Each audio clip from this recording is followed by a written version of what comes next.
오늘도 좋은 날입니다. 지난 시간에 교회 분열의 원인들에 대해서 특별히 진리, 하나님의 말씀에 대한 이해가, 인식에 대한 차이, 이해와 인식에 대한 차이로 말미암아 많은 이렇게 나누어지게 되었다. 그리고 사역자들에 대한 성도들의 선호에 따라 나누어지게 되었다. 그리고 이 땅에 주님이 오실 때까지 네 종류의 교회가 남아있을 것이다.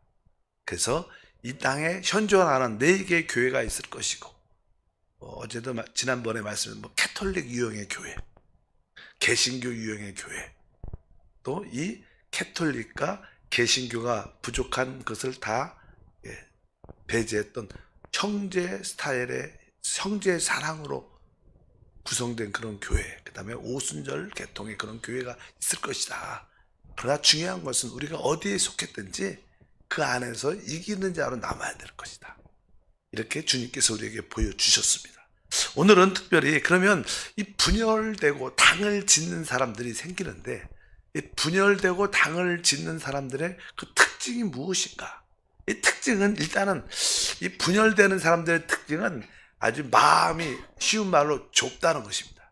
그래서 종종 우리도 사회생활하면서 마음 좀 넓게 가져. 왜? 참 마음을 좁게 가니까 자꾸만 사이가 좋지 않고 벌어지고 문제가 생기니까. 그래서 분열적인 사람들의 특징은 좁아진 마음에서 시작되는 것입니다.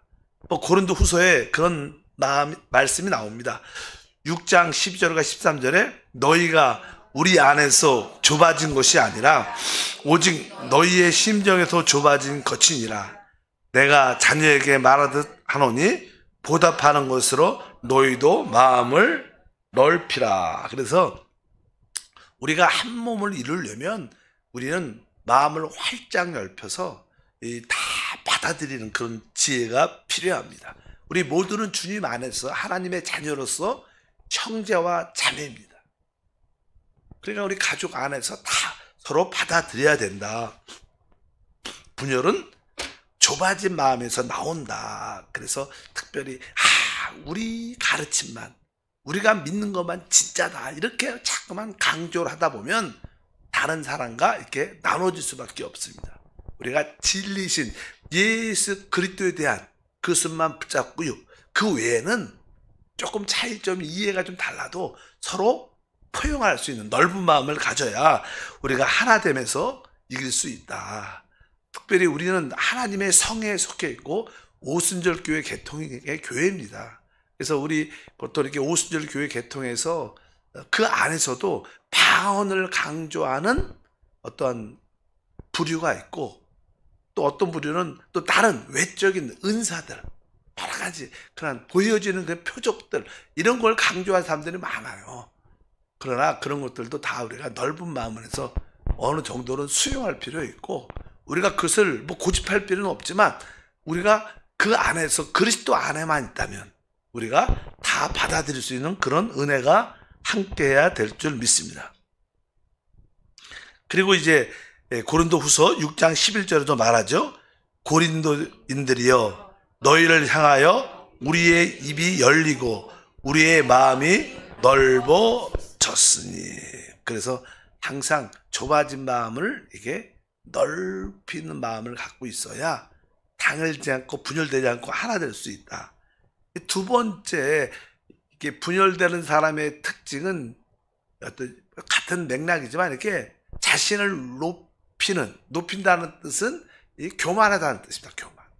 교만, 자기만이 맞다, 이렇게 높아진 마음을 가지면 분열되게 되어 있습니다. 우리가 고린도 후서 10장 4절과 5절에 모든 이론을 무너뜨리며 하나님 아는 것을 대적하여 높아진 것을 다 무너뜨리고 모든 생각을 사로잡아 그리스도에게로 복종하게 하니. 여기 보니까 모든 이론을 무너뜨리며 하나님 아는 것을 대적하여 높아진 것을 다 무너뜨리고, 높아졌다는 것은 아주 자기만이 맞다는 교만한 마음을 갖습니다.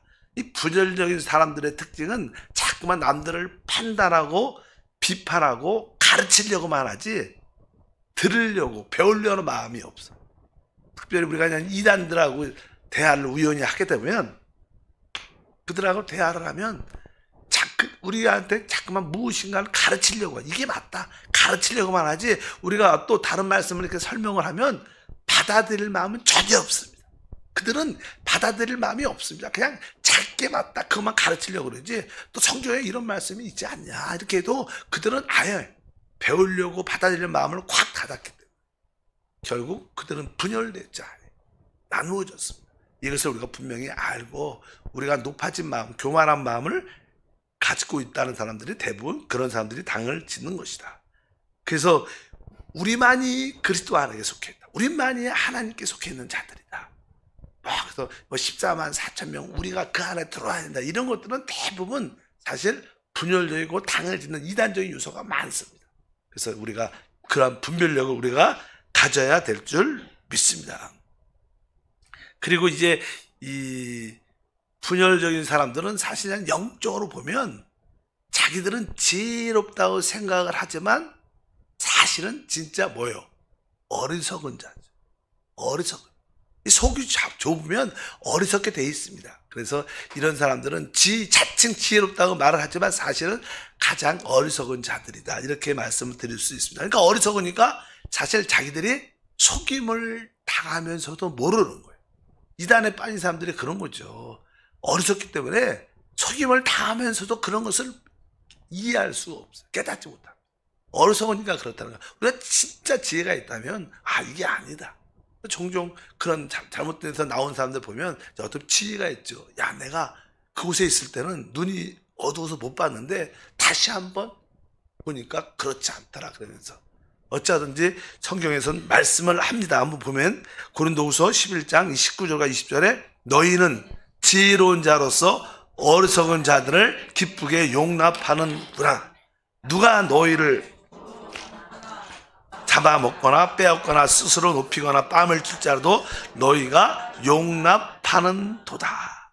그러니까 너희는 지혜로운 자로서 어리석은 자들을 기쁘게 용납한다. 어리석은 자들. 그럼 어떠한 인도자들이요. 지금 이렇게 분열을 야기시키는 어떠한 인도자들.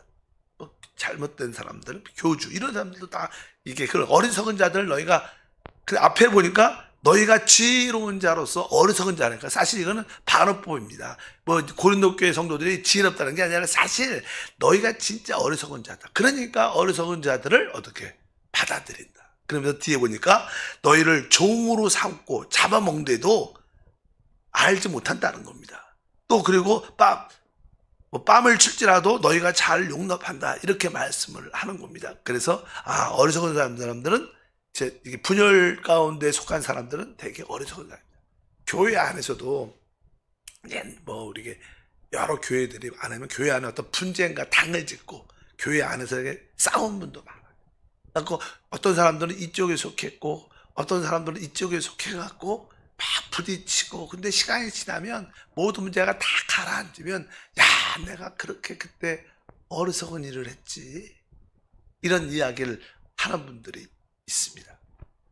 제가 우리 다른 어떤 교회인데 우리 제자교회 중에 하나인데 그 교회가 아주 큰 어떤 분쟁이 있었어요.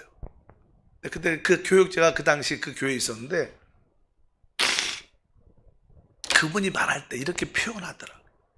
그렇게 은혜 있는 권사님인데 참 사랑이 많은 권사님인데 당을 져갖고 한편에 딱 끼니까 진짜 무섭고 그렇게 사람이 편해요.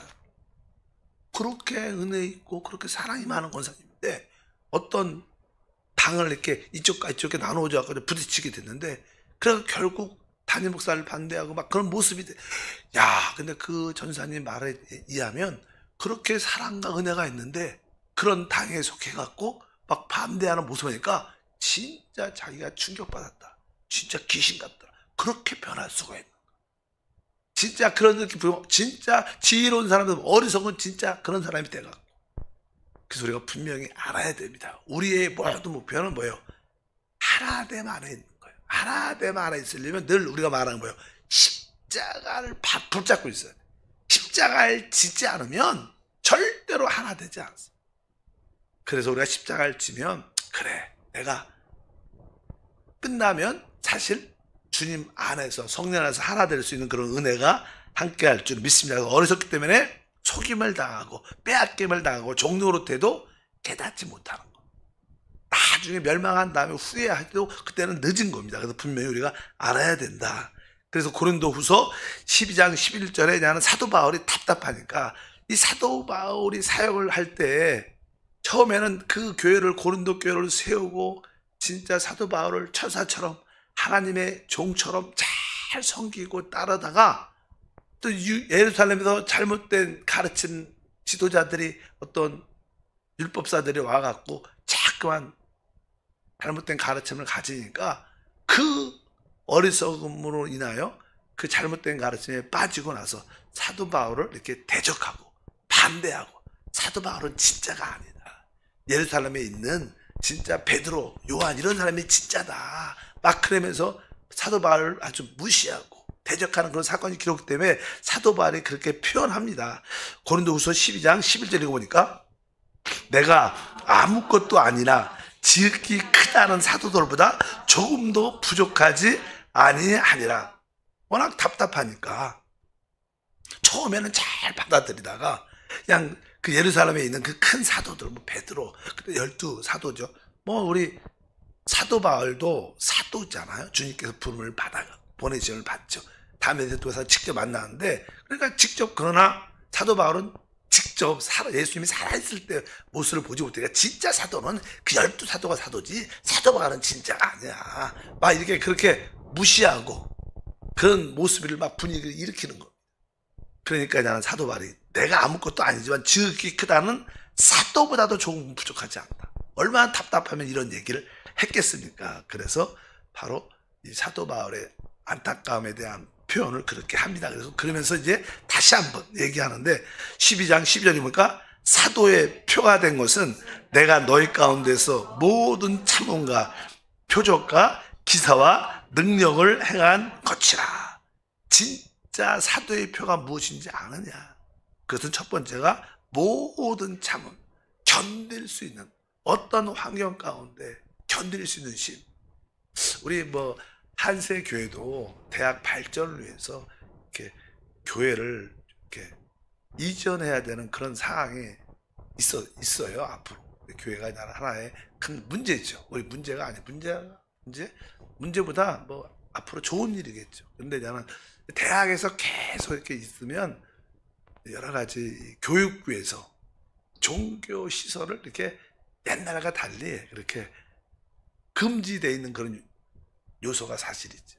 그러니까 대학 발전에 어떤 문제가 뭐 기독대학으로 시작했을지라도 그래도 뭐 기독대학이든 무슨 대학이든 일단은 뭐 교육부의 산하에 있으니까 정부의 밤치 안에 있으니까 그런 요소 우리 한세교회도 언젠가는 이렇게 예배초소를 외부로 나가야 되지 않느냐 이렇게 이제 기도를 하고 또 학교와 또 우리 재단과 그런 이야기를 하고 있지만 이런 일들이 결국은 다 뭐예요? 합력하여 선이 되는 일들이 그런 것들 이렇게 이렇게 아쉽고 섭섭함도 있겠지만 결국 하나님의 뜻이 이루어지는 줄 믿습니다. 그래서 사도의 표가 된 것은 바로 모든 참을 견딜 수 있는 심, 기쁨, 참을 수 있으면 하나님의 역사가 이루어진다. 이런 것을 가지고 있죠. 그래서 이렇게 사도 바울이 말씀합니다. 그리고 고린도후서 11장 14절과 15절을 보니까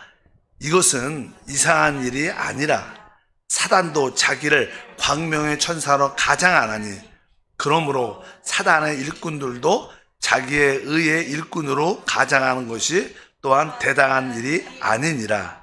그들의 마지막은 그 행위대로 되리라. 그러면서 이 사단도 자기의 광명의 천사로 가장한다. 광명의 천사.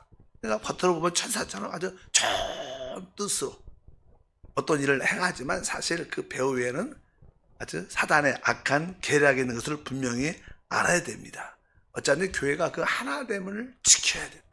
어떠한 이유로 인해서 교회가 나누어지고 그런 문제가 생겨서는 합당치 않다는 것을 분명히 말씀하고 있는 줄 믿습니다. 참된 사도, 참된 사역자들은 사실 성도들을 영적으로 잘 자라게 하고 그 안에 그리스도의 형상이 이루어지도록 인도하는 자들. 사실 성경에서 참된 사도, 참된 주의 종이 어떤 종이에요? 성도들을 영적으로 성장시키고 그 안에서 그리스도의 형상이 이루어지도록 만드는 사람이 참된 사도지. 사도 바울의 말에 의하면 또 자꾸만 당을 짓고 우리만 맞다, 그리고 교회를 분열시키고 나눠주는 그런 사람이 진짜 아니다, 이렇게 저는 말씀을 하고 있습니다. 그래서 우리는 분명히 교회 하나됨 안에서 우리가 하나님께 영광 돌리는 믿음의 삶이 돼야 될 줄 믿습니다. 잘못된 것이 자꾸만 들어오면 이제 어떠한 영적인 인도자들에 대한 불신을 갖게 돼요. 대부분 교회들 그렇죠. 영적인 인도자다. 뭐 오해도 있고 어떤 생각이 다르기 때문에 또 방법이 다르기 때문에 그런 걸로 인하여 어떠한 인도자들에 대한 어떤 불만을 자꾸만 갖게 시키는 겁니다. 옛날에 신천지에서 그런 이야기를 해요. 신천지가 교회를 통째로 이렇게 가져간다는 이야기를 한번 들었는데, 일단은 한 사람을 교회 안에 투입을 시켜서 일단 그 사람이 아주 열심을 해. 열심을 하면 교회에서는 진짜 열심히 하는 사람이 어떻게 가장 귀하잖아요. 열심히 충성스럽게 하다가 또 전도도 열심히 해갖고 우연히 전도한 사람을 같이 전도를 나가갖고 어떤 이미 포섭되어 있고 계략 가운데 어떤 어디에서 만나갖고 우연히 복음을 전하다가 어떤 사람을 만나. 그럼 그 사람이 들어가. 근데 이미 그것이 짜여 있는 거예요. 그래갖고 야, 저분 전도도 잘하고 또 저분 전도를 또 새로운 사람이 들어왔고, 그래서 몇몇 사람들이 교회에 정착을 몇 년 사이에 쫙 하게 되면 그 사람들이 어느 정도가 되면 이제 담임 목사에 대해서 자꾸 부정적인 이야기를 합니다. 그리고 어느 정도 이렇게 힘을 얻게 되면 야, 우리 교회도 좀 좋은 목사님 와야 되지 않느냐. 진짜 그러면서 자꾸만 많은 성도를 뒤에서 부추겨갖고 목회자에 대해서 불신을 갖게 하고 새로운 교육자를, 새로운 어떤 그분이 오랫동안 선교사를 하셨대. 그래 주로 그냥 그들이 왜 그래, 그래서 아주 말씀도 좋고 그래갖고 이게 모시고 와갖고 결국 그 교회를 통째로 신천지로 갖고 그렇게 하는 방법이 있다고 그냥 듣고 대단하다 내가 생각을 해봤는데, 어차피 그런 모든 모습들이 많습니다. 아까 광명의 천사로 준비해갖고 교회 안에 들어온 요소도 많죠. 특별히 이제는 갈라디아서 4장에 보면 그런 이야기, 처음에 이 갈라디아 교회가 사도 바울을 주님의 천사처럼, 하나님 보낸 천사처럼 그리스도의 종으로서 잘 섬겼는데, 그런 이상한 사람들이 그런 바람을 붙이니까 이 사도 바울을 밀어내고 대적하는. 한번 읽어볼까요? 4장 14절부터. 너희를 시험하는 것이 내 육체에 있으되 이것을 너희가 없인 여기도 아니하며 버리지도 아니하고 오직 나를 하나님의 천사와 같이 또는 그리스도 예수와 같이 영접하였도다. 너희의 복이 지금 어디 있느냐? 내가 너희에게 증언하노니 너희가 할 수만 있었다라면 너희 눈이라도 빼어 나에게 주었으리라. 그런즉 내가 너희에게 참된 말을 함으로 원수가 되었느냐. 사도 바울이 처음에 갈라디아에서 복음을 전하고 교회를 세울 때 이 사도 바울은 사람들이 보통 말할 때 키가 그렇게 크지 않았다. 그 다음에 아마 민머리야 대머리야, 머리가 좀 대머리였다. 그리고 외모적으로는 그렇게 별로 이렇게 좋지 않았던 것 같아요. 그리고 특별히 난 눈이 아주 이렇게 되게 안 좋아서 멀리 잘 못 보는, 눈이 되게 시력이 안 좋았다는 생각을 많이 합니다. 그러니까 여기 뒤에 보니까 나에게 육체의 연약함이 있어도 너희가 그것을 없인 여기지 않았다는 거예요. 왜? 주 예수의 복음으로 하나님의 사랑을 복음을 전하고 구원을 전하니까 사람들이 다 은혜 받고, 뒤에 보니까 그래서 나를 하나님의 천사같이 받아들였다. 그래서 또 예수와 같이 영접했다는 거예요. 그런데 예루살렘에서 잘못된 가르침을 갖고 당을 진 사람들이 내려와서 잘못된 가르침을 자꾸만 하니까 그들의 이야기를 듣고 당을 짓고 사도 바울을 배척하는 그런 모습을 갖게 되죠. 뒤에 보니까 너희가 처음에는 너의 눈이라도 빼어 나에게 주었으리라. 그러니까 아마 그 당시에 사도 바울의 눈의 시력이 좋지 않았기 때문에 어떤 성도들은 야, 진짜 그냥 내 눈이라도 빼서 제가 우리 사도 바울 사도에게 주면 진짜 더 감사, 이런 마음도 있었다는 거예요. 그렇죠. 좋았는데 이 잘못된 당을 지고 잘못된 가르침에 속해버리니까 결국 대적하고 반대하는 자가 됐다. 어쩌든지 이것은 다 결론은 뭐냐? 그 배후에 뭐예요? 교회를 분열시키고 나누고 깨트리는 사단의 역사가 있다. 이것을 우리가 영적으로 분별해야 됩니다. 그래서 성령의 하나 되어서 심사, 교회의 하나됨을 지키는 것은 하나님의 뜻인 줄 믿습니다. 그래서 결국 우리가 당을 짓는, 분열되는 것은 다 육신 안에서 나오는 사단의 역사다. 그것을 이해해야 됩니다. 그래서 나옵니다. 우리가 한번 갈라디아서 5장 19절부터 읽어보니까 육체의 일은 분명하니 곧 음행과 더러운 것과 호색과 주술과 원수 맺는 것과 분쟁과 시기와 분냄과 당짓는 것과 분열함과 이단이니 육신의 일은 뭐 음란 더러운 것 호색 이런 것을 넘어서 보통 사람들은 이런 생각을 많이 갖지만 우상숭배 생각하죠. 뒤에 보니까 분쟁, 시기, 분냄 뒤에 뭐예요? 당 짓는 것 결국 분열 결국 당을 짓고 분열되는 것은 사실 이단이라고 말합니다. 끝에 보면 이단은 그겁니다. 처음에는 다 똑같은데 끝이 다른 거예요. 교회에서 다 가다가 끝에 분열하고 나눠진 사람들이 있습니다. 이런 사람들은 사실 이단의 영, 분열의 영을 가지고 있는 거예요. 여기에 당 짓는 것과 분열과 이단은 같은 항목이에요. 분열의 영을, 사단의 영을 붙잡힌 자들이다. 그러니까 우리가 교회의 하나됨을 지키는 게 진짜 중요하구나. 왜? 몸은 어떻게 해요? 그리스도의 몸은 하나입니다. 하나. 우리의 몸은 하나가 이루어지는 거예요. 그래서 여러분들이 그것을 분명히 깨닫고 달려가야 된다. 그래서 그 당시는 초대교회니까 초대교회가 성장할 때 그 당시는 이렇게 복음의 진정한 가르침이 있었고 한편적으로는 율법의 가르침이 있어. 자꾸만 우리 신약에서 참된 복음은 예수 그리스도십니다. 우리는 복음을 전파하는 자들이지 율법을 가르치는 자들이야. 지금도 현재도 많은 교회 안에는요 여전히 율법을 가르쳐. 이렇게 지켜야 된다. 이래야지 축복받는다. 계속 율법적인 가르침이 얼마나 많은지. 우리는 믿음으로 우리는 구원받고 믿음으로 주님의 은혜를 누리는 것이지 우리의 행위로 구원받는 게 아니야. 설사 우리가 행위를 가져도 그 행위의 근원은 너무나 주신 주님의 은혜가 커서 하나님의 사랑에 감동돼서 스스로 거기서 나오는 행함이지 내가 복을 받으려고 구원받으려고 어떤 행위를 갖는 게 아니다. 그래서 교회 안에 율법의 가르침과 복음의 가르침을 분명히 알아요. 그래서 주님이 우리에게 주신 새 언약, 신약 바로 그 복음을 우리가 확실히 알아야 됩니다. 복음에 대한 올바른 이해가 없으면 대부분 율법적인 가르침에 그 사람은 타락했기 때문에 자기 열심으로 무엇을 해갖고 성취하는 것을 행복이라고 생각하는 사람이 많아요. 열심히 하려고. 그런데 그것이 바로 율법의 가르침에 속한 것인 것을 분명히 깨닫고 우리가 모든 분열의 원인을 제거해야 된다. 특별히 이 분열적인 자의 특징은 이게 조직화돼. 조직화.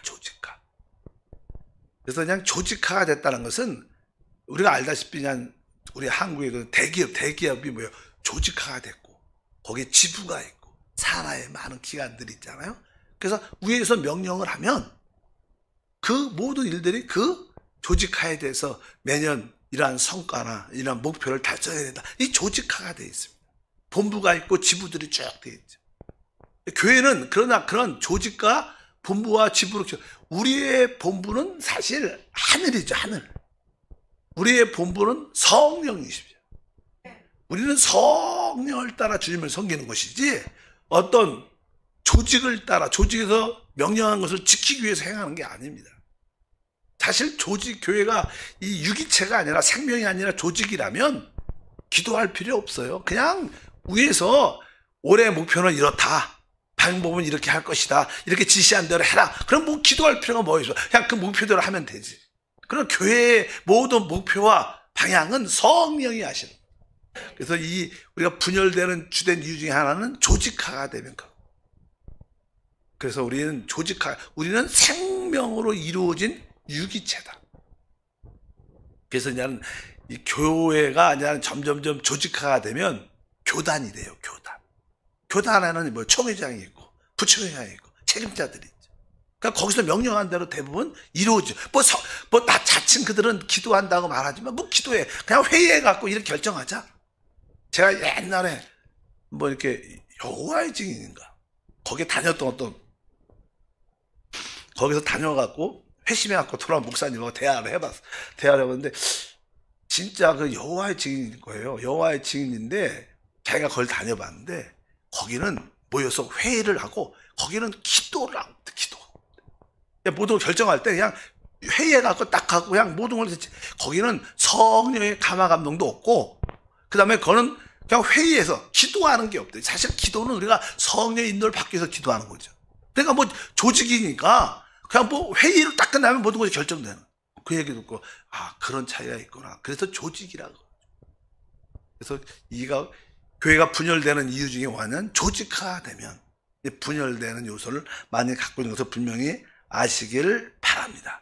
우리가 사도행전 12장에 보면 13장에 보면 그 안디옥 교회를 누가 이끌어가느냐 이렇게 말하죠.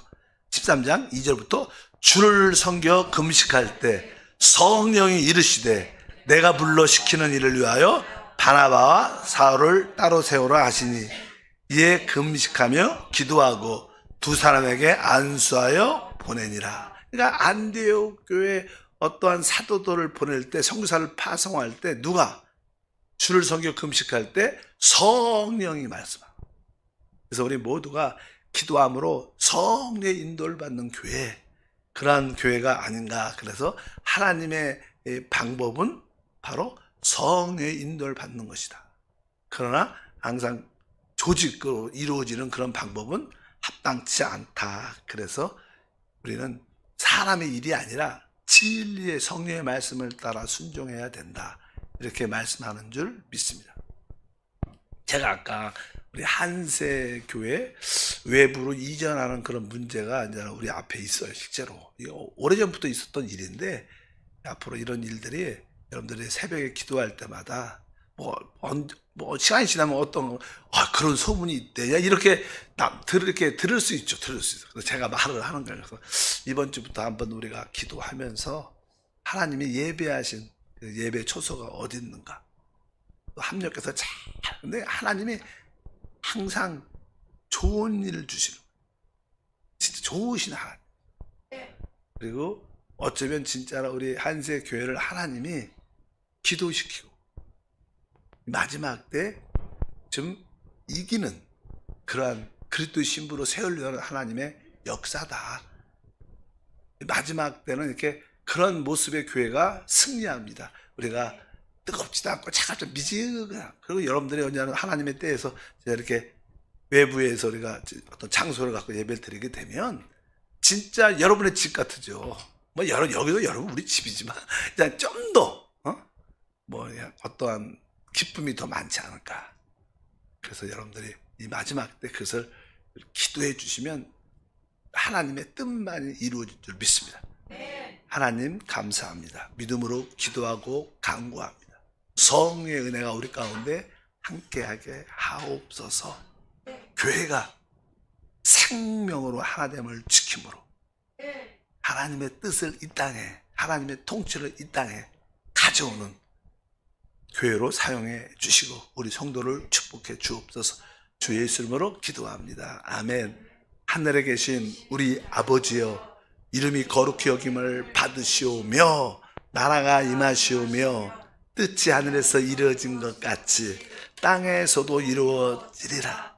오늘 우리에게 일용할 양식을 주시옵고 우리가 우리에게 죄 지은 자를 사하여 준 것 같이 우리의 죄를 사하여 주시옵고 우리를 시험에 들게 하지 마시옵고 다만 악에서 구하시옵소서. 나라와 권세와 영광이 아버지께 영원히 싸움나이다. 아멘.